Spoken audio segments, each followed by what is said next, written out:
So hello and welcome student to this lecture, and this is lecture number, so course number MA412 linear algebra,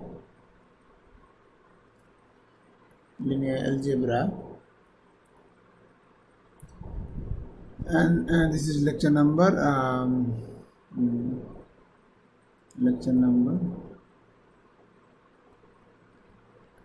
20, I guess. Okay, so now I think we have already learned many things, diagonalization, triangularizations. Now we would like to know about something called simultaneously diagonalizable and simultaneously triangulable. So what does that mean? So so simultaneously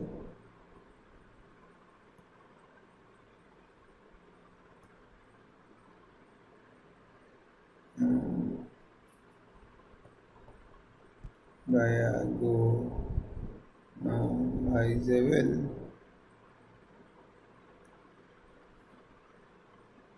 and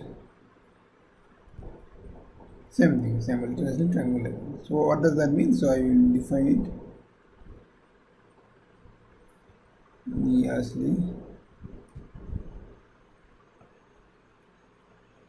triangulable. Okay, so let us try to understand this thing for small cases, and then the similar thing will be true in general. Okay, so what does that mean by simultaneously diagonalizable? So let me discuss this thing with two operators definition. So I'm assuming that V is finite. So let V be a finite dimensional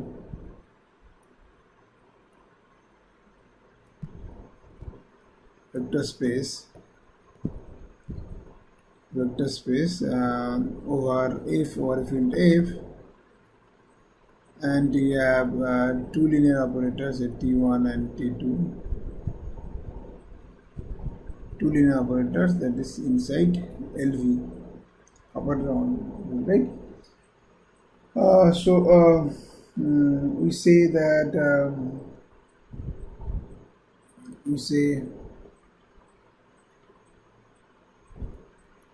T1 and T2 are simultaneously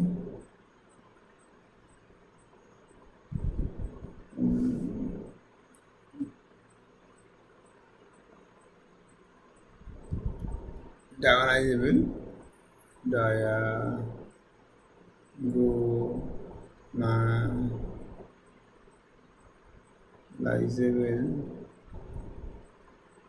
or triangulable, whatever. I mean, I am writing two definitions together. Okay, triangulable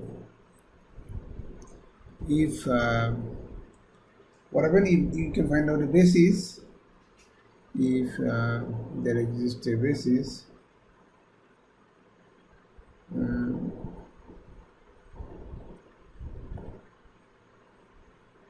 I mean, you can say ordered basis also,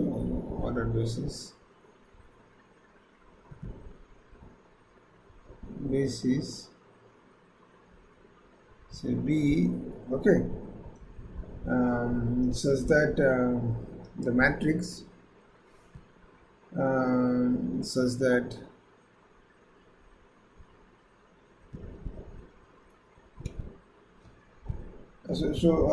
ordered basis such that ordered basis means what?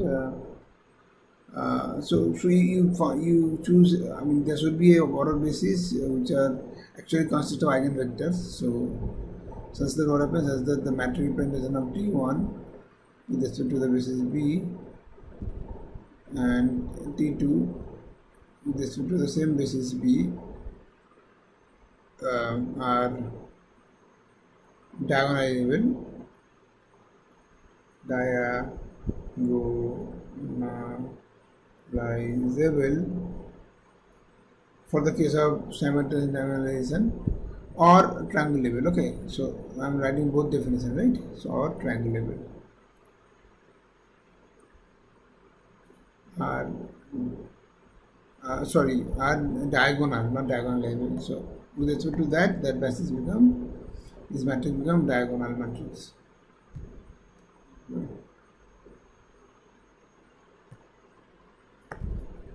Are diagonal or triangular. I mean, for simultaneous triangulable, this both the matrix should be triangular matrix. Matrices.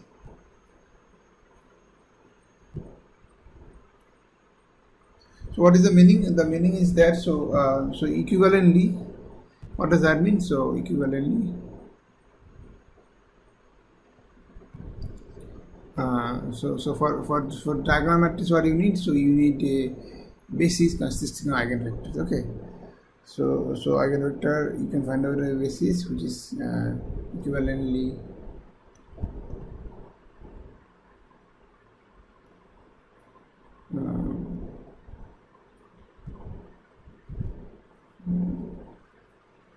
okay. So maybe I can write down by saying that for simultaneous diagonal level, you can find out a basis with respect to which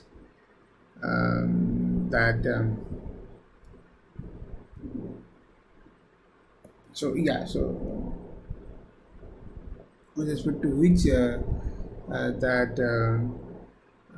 equivalently for simultaneous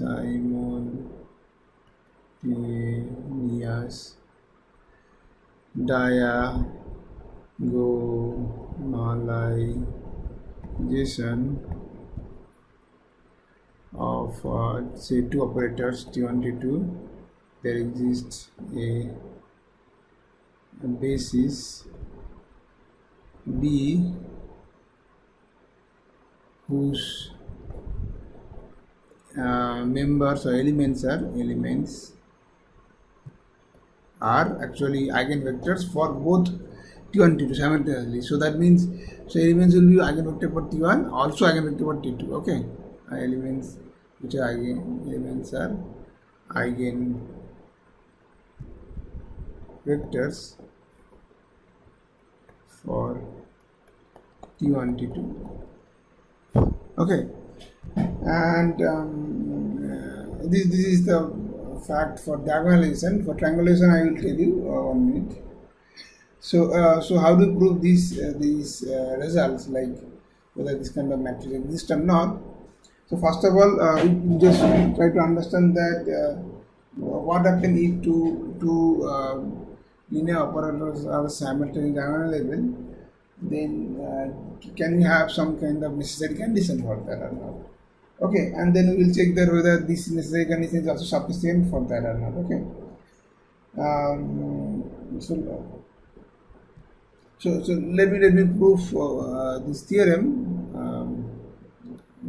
or lemma, you can say that, whatever is lemma, small thing. Okay. So suppose you have two operators which are simultaneously diagonal. Okay, and simultaneously diagonal, then so let this T1 T2 belong to LB. So B is finite dimensional. I am assuming the same thing. Okay. So dimension of B is finite. Such B simultaneously diagonalizable. And then what happened?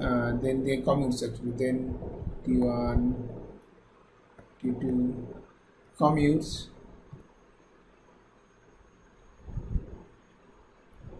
with each other.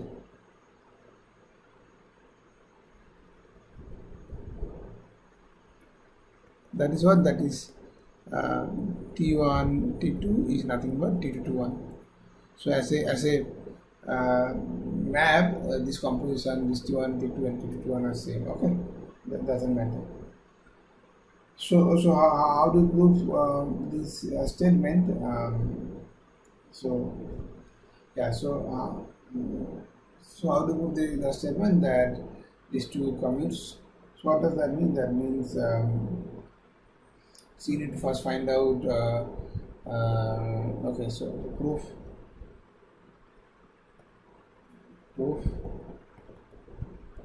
So let be the be the basis of let be the basis of V such that these both are actually diagonals. Okay, so such that that T1 with respect to the basis B is a diagonal matrix, a D1, and T2 with respect to the same basis B is another diagonal matrix. Okay, so this D1, D2 are diagonal matrices. Diagonal. Okay, so this is given because it is given that these are simultaneously diagonalizable. So I am assuming that B is a basis for which you have this, right? Now, so what does that mean? That means this matrix representation is diagonalizable means what? That means you can find out actually a change of basis matrix or whatever a matrix plus that T inverse. Okay, so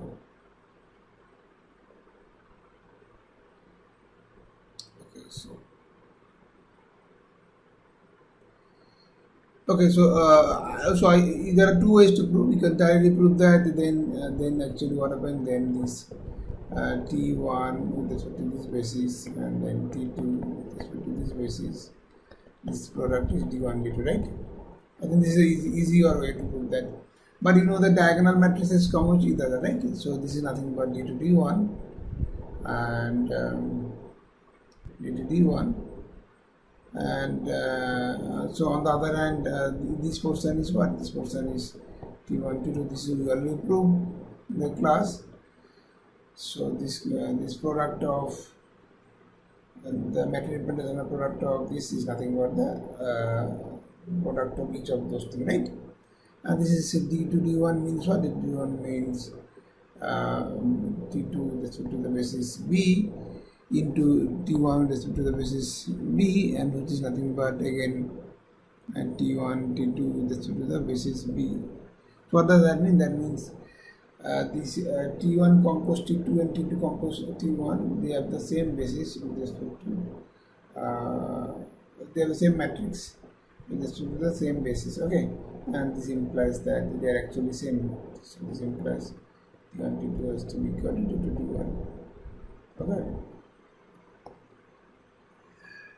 So this is one method, or you can do that. You can find out that matrix Q such that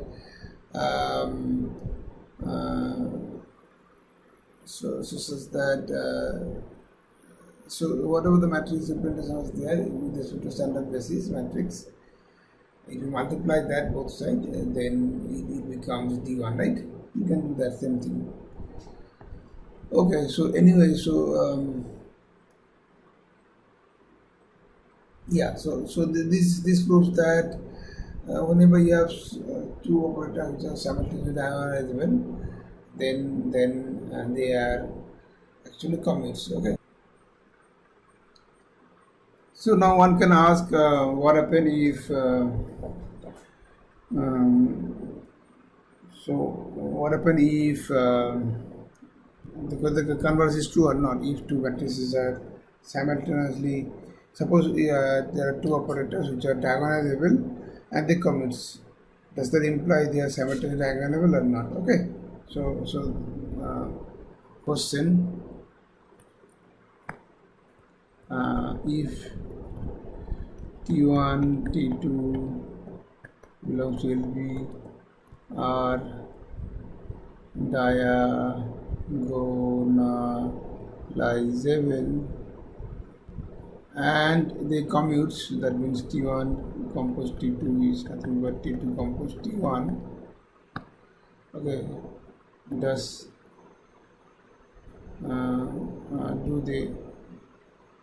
does there exist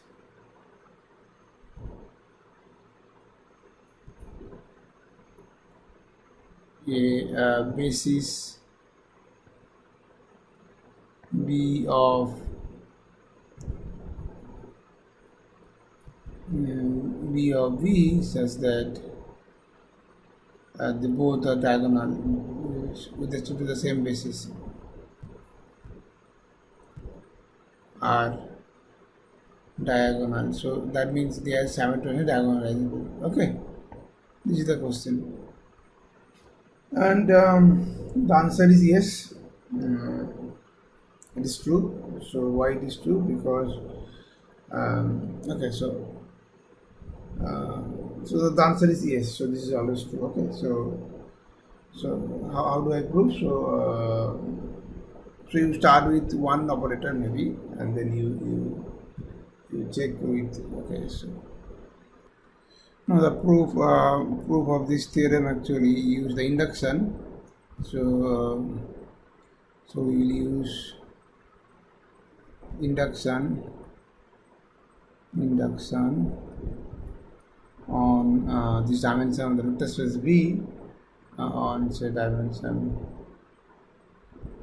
of vector space. Okay, so what happens if dimension of V equal to 1, then this is actually trivial. So then it is trivial, there is nothing to prove, right? Because on one dimensional vector space you don't have, so these are all trivial factor. Okay, and this is one, whether it's only every vector will be just multiple of one vector, right? There is only one linear independent vectors, and hence that will be the that will be the eigenvectors for both the linear operator T1, T2, and that will that is forms a basis. Okay, so this is trivial. Okay, now we assume that this is true for so assume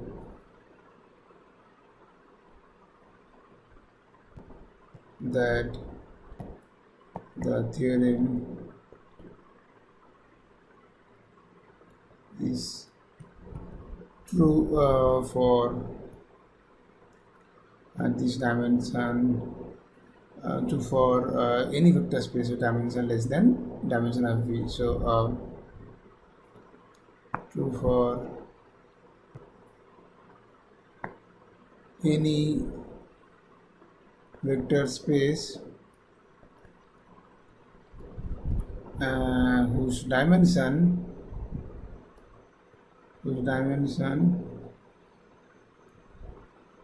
is less than this dimension of V. Whatever the dimension of V, that should be less than that. Then it is true, some assuming. Okay. So now what happens? So now I am taking, so let this T1 I am choosing, T1 belongs to, that is given to me. Okay, such that C1, C2 and say Ck are eigenvalues for T1, eigenvalues for T1. Okay, so suppose this is given to me because T1 and T2 both are diagonalizable, that is given already. Okay, diagonalizable. So I know that they have this. You have this T1, C2, and not only that, you can write down actually V in terms of the eigenspaces, right? E C1 direct sum that E C K. right? So these are eigenspaces. And not only that, so these each of the eigenspaces are actually T1 invariant, and so note that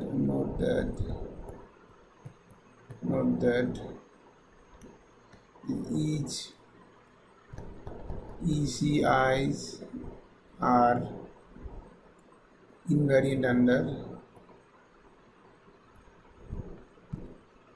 under both T1 and T2. So T1 is we know already because these are eigenspace corresponding to T1 has to be invariant under T1, but this is also invariant under T2. Why?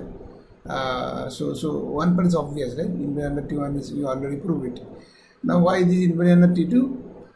So let we choose some vector, say B belongs to ECI. Okay. So what does that mean? That means so this implies TV equal to CI, so T1V equal to CIV, right? Because this is that this is V is the eigenvector corresponding to eigenvalue CI of linear operator T1, right? This is, you know that, right? Now I would like to prove that this T2 of V is also inside ECI. So what does that mean? Then I am claiming that T2 of V is also a eigenvectors for T1 with respect to the same eigenvalue. So what does that mean? That I need to prove that T1 of T2 of V has to be of the same form. But T1 of T2 of V is what? This is nothing but T2 of T1 of V, because they commutes. But T1 of V is nothing but T2 of Ci of V.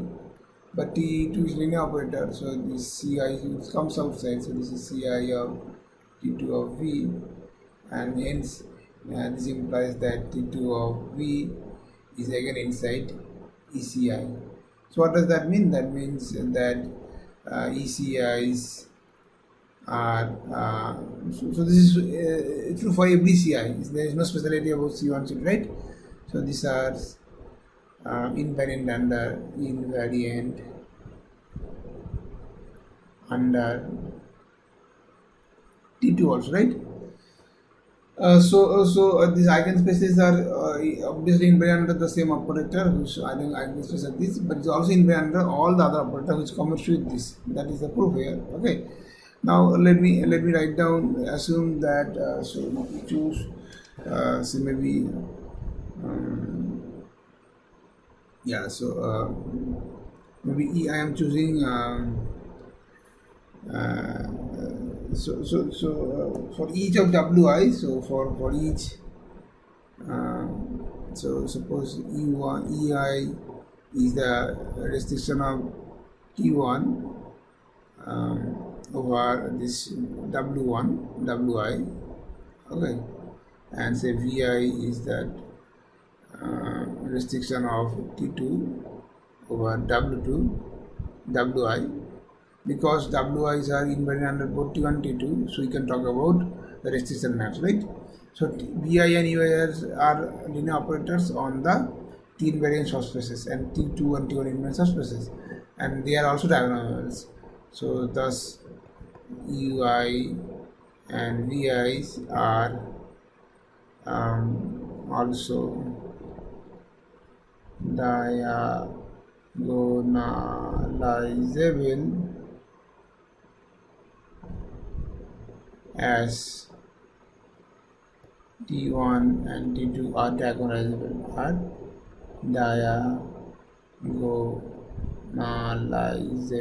okay. So that is true. And what does that mean? That means that so now Vi and Ui's are diagonalizable operators, and which also commutes, and also Vi's are also Ui, because the original operators commute each other, so they also commutes. Okay, but they are diagonal operator on Vi, right? So on Wi, right? On Wi, right? But also you know that this dimension of Wi is strictly less than dimension of V, because this is a proper subspace, right? So what does that mean? That means that you can use that induction hypothesis that UI and VS are simultaneously diagonalizable. So thus UI VI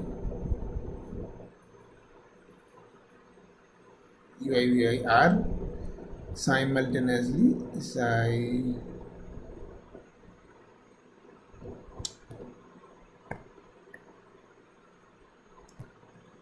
so they are simultaneously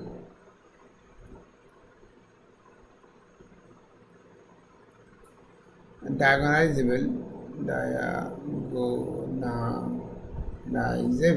right? So that is what, that is you can find out basis.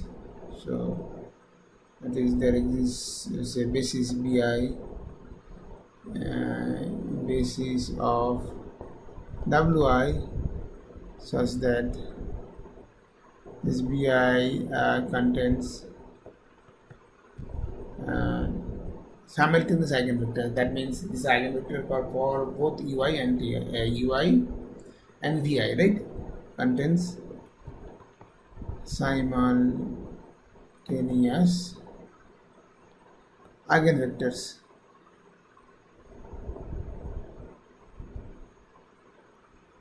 of UI and VI, and hence T1 and T2, because UI VI is eigenvectors for UI VI are also eigenvector for TI, right?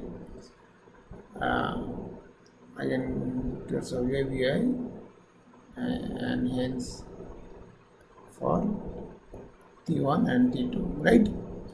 So now you can just write down B, which is union of this B1, B2 up to Bk. So B1 is a simultaneous basis for W1. Similarly, Bk is for this.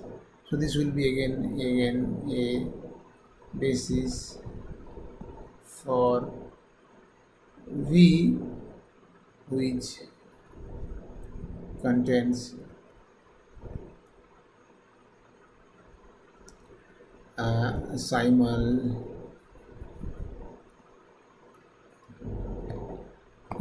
simultaneous eigenvectors, simultaneous eigenvector for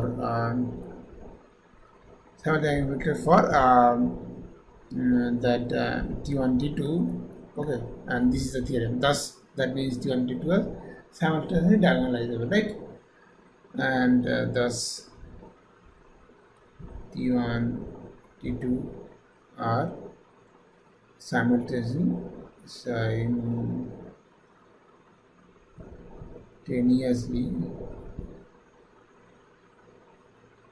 diagonalizable.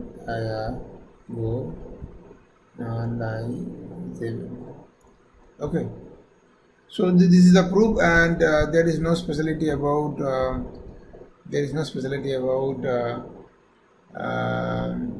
two operators. So it can be shown that it is true for any commuting family. So in fact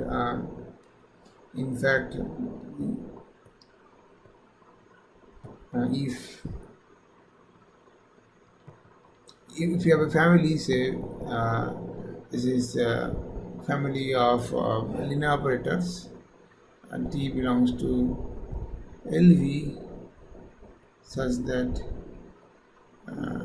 so this is commuting family, means that elements of this commute each other, and this and commuting and diagonalizable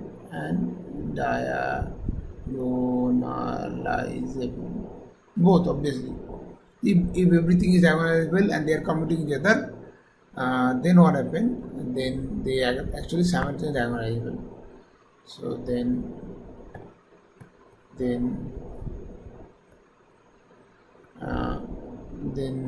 the family F is simultaneously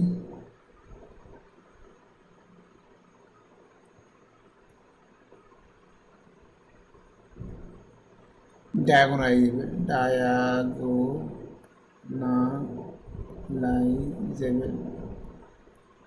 Okay, and the proof is similar. So you can, instead of T1, T2, you choose any T and then restrict all the other Ti's to those eigenspaces, and the same proof is goes to here. Okay. So now the question is that what we can say about simultaneously triangulable. Okay. So for that we need to prove similar results what we prove for triangular matrices. Remember that when you have a triangulable operator, then what we prove? We prove that if something is triangulable, then so you start with the minimal polynomial, right? It is product of its linear factors, and this is different condition. Sorry, minimal polynomial is product of linear factor, different condition, right? And then you remember what we prove? We prove that you have a element which is suppose we have an element which is not inside a invariant subspace W, but then you can find out a conductor or rather that T conductor of that vector which is actually inside W, right? So that we prove the similar result. You have to prove that, and then it will be go through, right? So here also similarly we prove that theorem. So here let T1, T2, T1 going to be to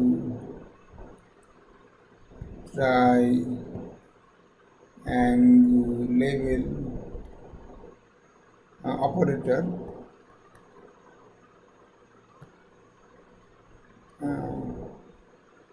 such that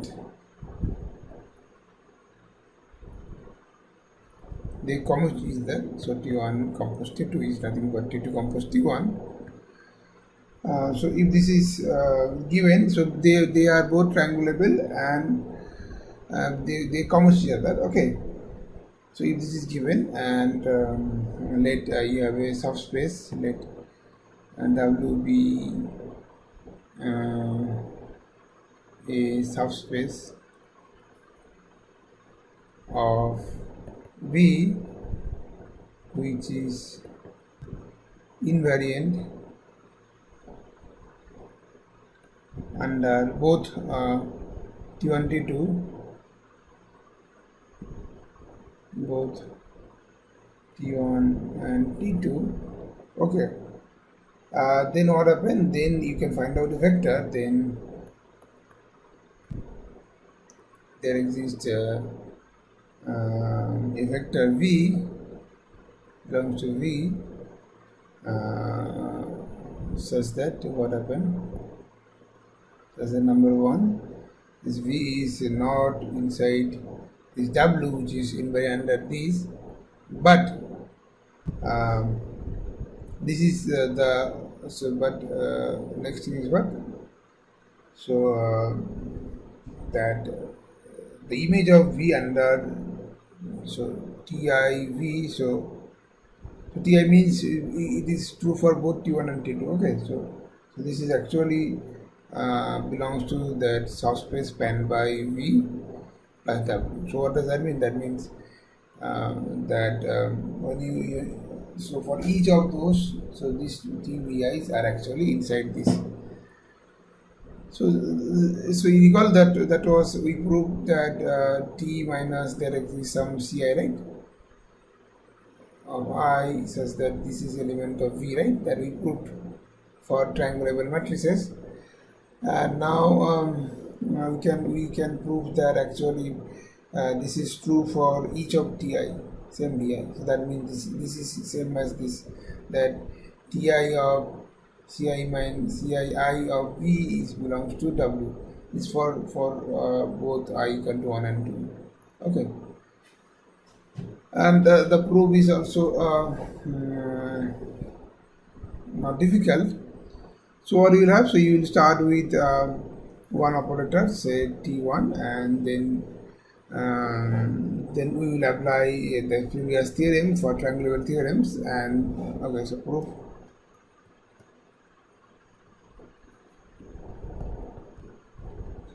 So this as W is T1 invariant,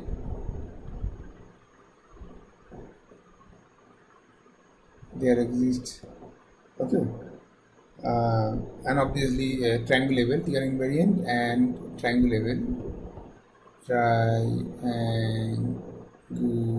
So that means the minimal polynomial is the product of linear factors. So there exists okay, so you can have a vector v1 belongs to v such that this theorem we already proved in previous classes, such that this number 1 v1 is not inside w, and number 2 the t1 minus some c1 of I of v1 is the element of w, right, for some eigen value c1 of t1. Okay, so this is you already you know that thing, right? Now what do we do? So we will collect all such vectors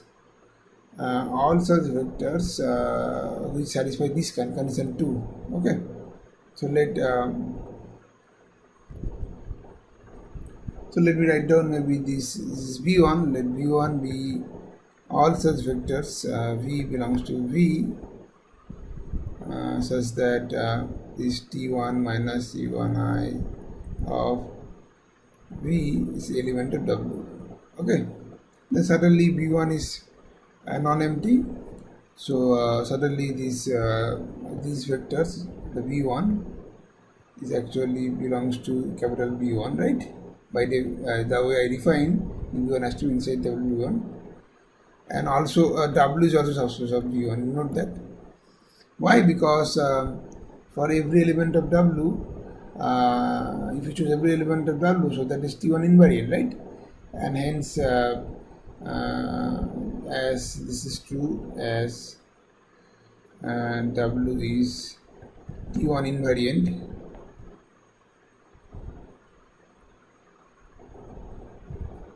and hence t1 minus c1 of I of w, small w belongs to capital W for all small w belongs to capital W, right? T1 invariant. So something is invariant under T means invariant under any polynomial of T. That also we proved in one of the previous classes. So this is true. So what does that mean? That means this W is a proper subspace of V1. Why? Because W's element is inside V1, but inside capital V1 you have a small vector small V1 which is not inside capital V1. See, so this is not, we are not inside W1 and this, but image under this map of V1 is inside W1, right? Okay, so V1 is such operator, capital V1 is such space which contains capital W, but it is bigger than capital W, right? So this is proper subspace. So now what we will do? So we will try to understand what happened to T2 with this V1. So now what we will do? So I will restrict. Okay, so maybe I can ask one more question. So what happened to this V1? So now note that this V1 is invariant under both T1 and T2. So this is why. So first of all, V1 is what? So V1 will be invariant under T1 first of all, because if you choose any element of V1, so that will be of this form. Okay, and any element of P1 will be of this form. So this is invariant under T1 means, so if we apply T T1 of V1, so that is again element of this, because T1 V1 will be this, right? But it is not only that, it is true for T2 also, because so I need to prove that if some V belongs to V1, then T2 V is also belongs to V1. Okay, why? So as this is true, because you just check that the image of this is again element of W. If you prove that this is the element of W, I am done. Then T2 be element of V1, right? But this is what? This is nothing but so this T2 comes with T1, so this is nothing but T2 of T1 C on I of B.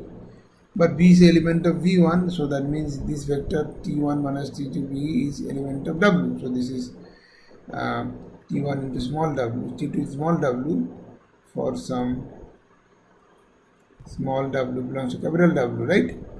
But again, so W is T2 invariant, so this is element of this element belongs to capital W, and hence T2V element of V1. So that means V1 is also invariant under both T1 T2. T1 is obvious by the way I define this invariant T1 is also invariant T2. So now I have a bigger subspace than W, which is invariant under both T1 and T2, right? So now I can apply. So what I can do now? So now I will define the linear operator, say T2, maybe say U2. So what is U2? U2 linear operator, which I restrict T2 on this V1. Okay, because T2 is also invariant under this, so U2 is the linear operator that is the invariant under that thing, right? And also now we check that this U2 is also because U2 is restricted operator, so the Cactus polynomial U2 also divides Cactus polynomial of T2, and similarly the minimal, you can also easily prove the minimal polynomial T2 is also minimal polynomial, right? So what does that mean? That means you can find out so you can apply the theorem for U2. So we can apply, if we apply this theorem, then what happens? Then you can find out another vector, say okay, so what did I find out? V1, right? Yeah. So now you can find out another vector, say there exists a vector, say V2 belongs to V such that what happens? Such that this V2 is not an element of capital V1, because I am applying the theorem for V1, and not only that, this V2 satisfies the same condition. What does that mean? Okay. So V2 T2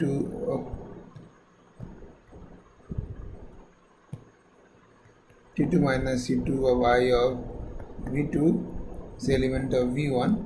This is for some eigenvalue C2 of T2. Okay, for some eigenvalue. Okay. So now you see that this V2 is from previous lemma, V2 will be of this form, but V2 has another property. How does V2 look like? So yeah. So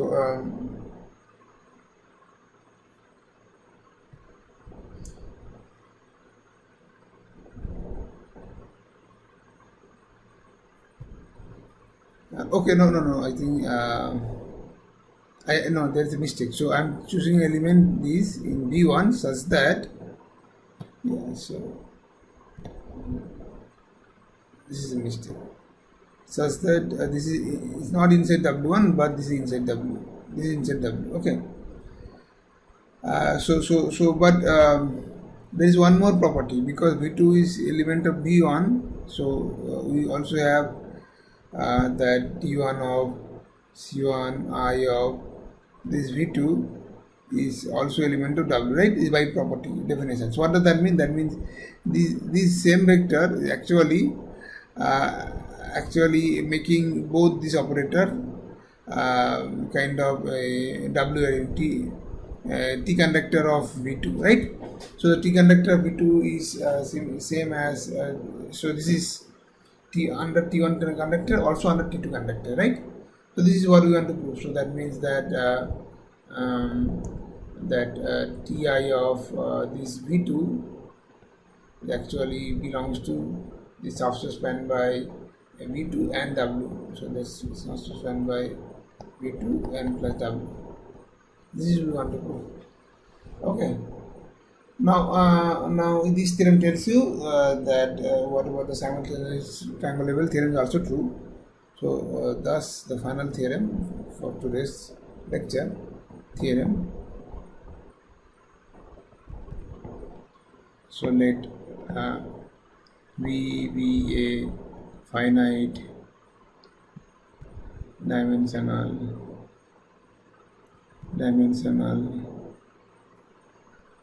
vector space over a field F. Okay, and you have T1, T2 belongs to LV such that they are commuting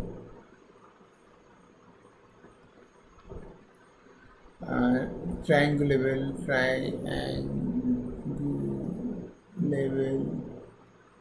operator. Then what happens? Then they are simultaneously triangulable, right? So that's the theorem. Then they are simultaneously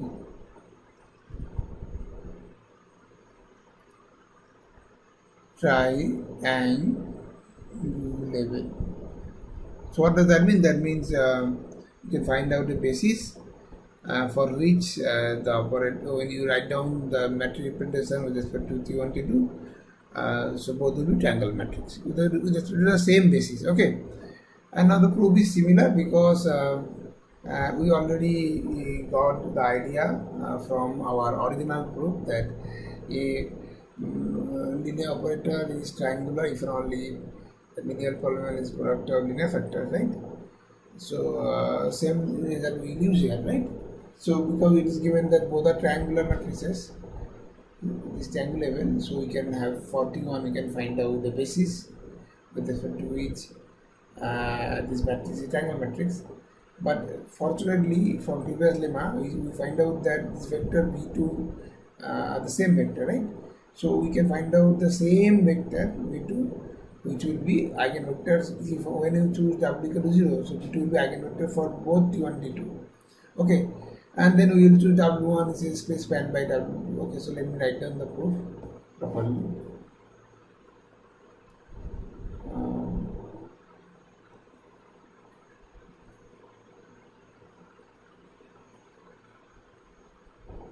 Yeah, so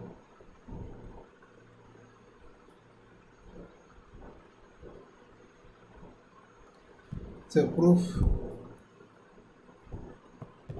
So we let start with W equal to 0, so it's invariant under both T1 T2, right? And then for 0 space there exists V1 belongs to that W V minus W such that this T1 some C1 of I of this B1, this is inside W means 0, and similarly T2 minus C2 of V1 equal to 0. So what does that mean? That means W is eigenvalues, eigenvectors, V is eigenvectors for both T1 and T2, right? So that means that these Ti's are Ti, Vi, V1 is element of this space spanned by V1 plus W. W means 0 here, right? Okay, so yes. So now we will write down W1 equal to this space spanned by V1. So obviously because W1 is a eigenvectors for T1 T2 both, so W1 is both T1 and T2 invariant, right? So invariant under both T1 and T2. And once it is invariant under both T1 T2, then what happens? Then you can talk about okay. If it is invariant under both T1 T2, then again you can apply the same theorem. So what you do? So you choose V2. There exists V2, which belongs to V minus W1, such that V2 does not belongs to W1, and T1 C1 I of V2 is element of W1. Similarly, T2 C2 I of V2 is also element of W1. Now from the first what you have, so what does that mean? That means T1 equal to some so this is T1 V2. This is actually belongs to subset spanned by W1 and V2, so V2 plus W1. Similarly, T2 of V2 spanned by V2 plus W1, right? And by so on. So now you define W2 is spanned by this V1 V2, and you apply again and again, because V find dimensional, this process will stop, and then thus so after finally many steps,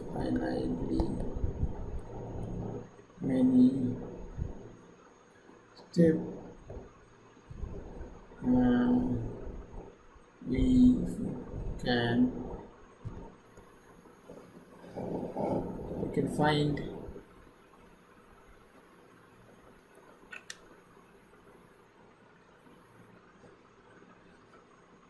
can find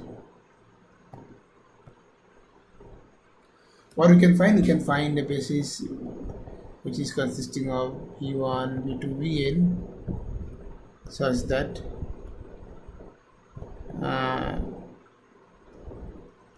that both this T1 with respect to these and T2 with respect to these basis B are triangular matrix.